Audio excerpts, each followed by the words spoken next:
మనం 7,70,000 మందికి ప్లాన్ చేశాం.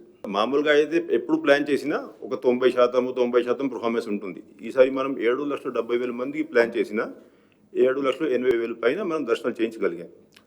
అంటే దీంట్లో ఏదైతే ఫస్ట్ 3 days మనం లక్కీ డిప్ విధానంకి వెళ్ళాము అది కూడా ఒక క్రిటికల్ పాత్ర పోషించింది. ఎందుకంటే ఆ లక్కీ డిప్ విధానం వల్ల చాలామంది ఎవరైతే మామూలుగా వైకుంఠ ద్వార దర్శనానికి రారు అటువంటి వాళ్ళు కూడా చాలామంది భక్తులు వచ్చి దర్శనం చేసుకున్నారు. అయితే ట్రెడిషనల్గా ఎవరైతే ప్రతి సంవత్సరం వస్తూ ఉన్నారో వాళ్ళు ఎలాగైనా వస్తారు కాబట్టి వాళ్ళు 4th day నుంచి 10th day వరకు ఏదైతే అవకాశం మనం కల్పించాం దానివల్ల ఇప్పుడు మీరు చూసుకుంటే 10th day వరకు కూడా ఫుల్ ఫ్లో ఆఫ్ పిల్గ్రిమ్స్ ఉండింది. ఎందుకంటే ట్రెడిషనల్గా వచ్చేవాళ్ళు ఎలాగైనా ఆ లాస్ట్ 7 days కూడా రావడం జరిగింది. ప్లస్ ఏదైతే మనం తిరుమల తిరుపతి స్థానికులకి కూడా లాస్ట్ 3 days ప్రిఫరెన్స్ ఇచ్చాం కాబట్టి వాళ్ళందరూ ఆ 3 రోజులు రావడము.